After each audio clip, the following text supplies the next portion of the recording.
We don't share food in this house. This happened about 2 years ago when I came home from my first year of college for Thanksgiving break. I was 19, completely hollowed out after midterms, and I just wanted a week of my mom's cooking and zero responsibilities. First evening back, she's making pasta. Real pasta, not the boxed stuff.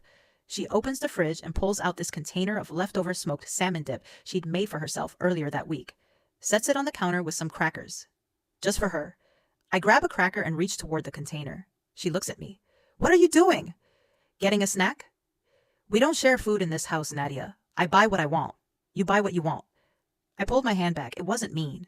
Just flat. Like a posted sign I'd somehow missed my whole life. But it felt strange. I'd been gone 4 months. I rode a 6-hour train to be here, and she wouldn't share 3 crackers with me. I went to bed a little annoyed and didn't say anything. Next afternoon, I drove to the specialty market on Crescent Drive. Mostly I needed air. I'm walking the charcuterie section when I spot it. Oisin and Company smoked wild salmon spread. My mom had mentioned this brand at least a dozen times since summer. She'd found it at some farmer's market and talked about it like it was life-changing. Said she could never find it in regular stores. And right there in the refrigerated case, 2 containers side by side. No limit sign. I bought both of them. $11 each. Fine. One went in my tote bag. One stayed in the car.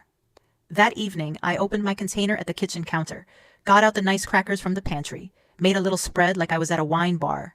My mom came in from the living room, took one look at the label, and stopped walking. Where did you get that? Crescent Market. They had 2. I could see her measuring the math. Can I have some? I pressed a cracker into the dip, took a slow bite, and said, We don't share food in this house. Complete silence. That's not what I meant. I buy what I want. You buy what you want. She stood there for a second, then went and made herself plain toast. She ate it at the table without saying a word.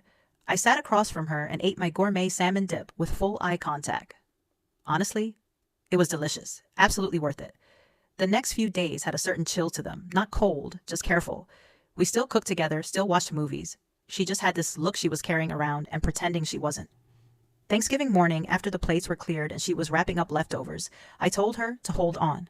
I went out to my car, came back with the second container. She set down the foil. You had 2 this whole time. Store had 2. I bought 2. She looked at the label, then at me. That was calculated. Very.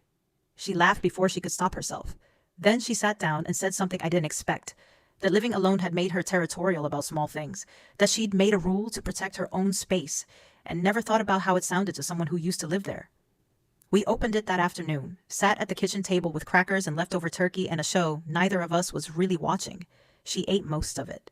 I let her.